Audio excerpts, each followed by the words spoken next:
Welcome to Blizzard Fire. We hope this video helps fire up your solution. You start by preparing the roof so the product bonds. Scrape loose paint and dirt, then sweep and blow the surface dry. Moisture prevents adhesion. Once done, open Dr Fixit RoofSeal Classic and stir thoroughly until uniform. This ensures pigments and polymers mix.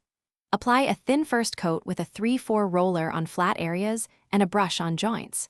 Make sure to prime visible cracks with mortar so the sealant bridges properly and avoids future leaks.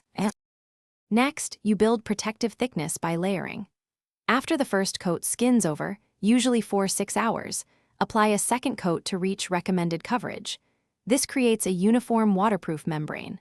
For complex details, embed a fiberglass or polyester fabric into the wet coat along seams and penetration points to prevent stress cracks.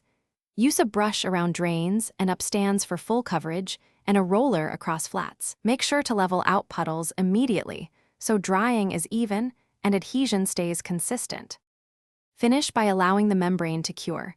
Light foot traffic is okay after 24-48 hours, but full chemical and weather resistance develops over about 7 days. You should inspect the roof for pinholes, thin areas, or missed edges and touch up with a thin recoat where necessary. If you see blisters or bubbling, don't panic. These indicate trapped moisture. Once fully dry, abrade the affected area and reapply a patch coat.